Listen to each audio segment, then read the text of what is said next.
As we reported, public health officials are concerned that too many people traveled this holiday week to be with loved ones.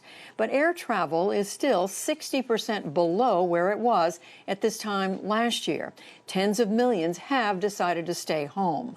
Before the holiday begins, we gathered voices from around the country to hear their thoughts about approaching Thanksgiving differently this year. Hello, I'm Maria Treminier Ramirez. I'm Phil Wright. My name is Gary Adams. I'm Jackie Faluca.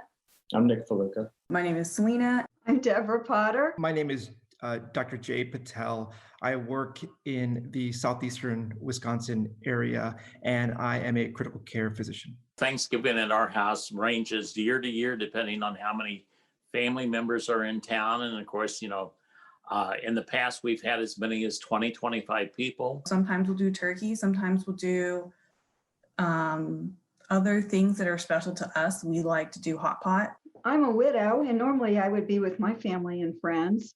And my husband was a great chef. I was sort of the sous chef. I'm usually the volunteer who kind of watches the kids because, well, I'm okay with playing Monopoly with the kids or playing Risk with them because, well, I always cheat. My family gets together every year. There's probably about 40, 45 people there, usually at my aunt's house. This year, we'll be eating at home, and we'll be talking with my family virtually, hopefully. And I'll be cooking my own dishes for the first time. I'm planning to cook panes de pavo, which is a sandwich that we make in El Salvador. We're going to reach out to everybody that couldn't be with us, whether it's a FaceTime or just a phone call or whatever. It's just very important that everybody stays healthy because we've made it this many months now. We certainly don't want to jeopardize it. I would hate to either be a vector or potentially get my grandparents sick. I don't think I could ever forgive myself for doing something like that. I also want to be extremely cautious myself because I have a small baby, new baby here, about 5 months old. And if we get sick, who's going to take care of our son? It is one of the things that in my personal situation in life becomes the most valuable thing I got. I'm on, oxygen, I'm on dialysis, I have lots of health issues, I don't get to do much anymore. Living for these family moments are the best reasons why I want to stay alive. This year, we can't take that chance.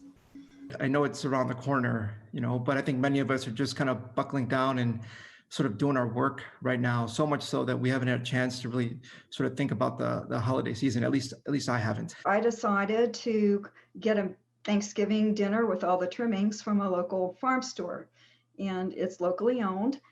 And then I thought, well, geez, this is going to be too much food for me.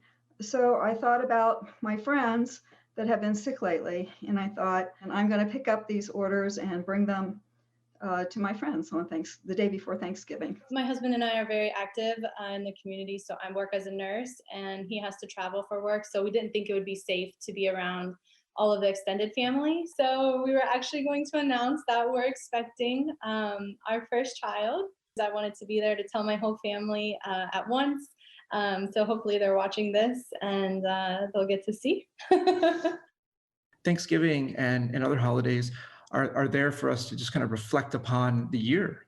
And, I wonder if this can be used as an opportunity to reflect upon the impact of our actions this time of year. It's better to sacrifice one Thanksgiving for many other future happier Thanksgivings. We're fortunate in that everybody is healthy and taken care of. It's just that we won't be together. But that's not the end of the world. Tough decisions, and congratulations on the baby announcement. You heard it here.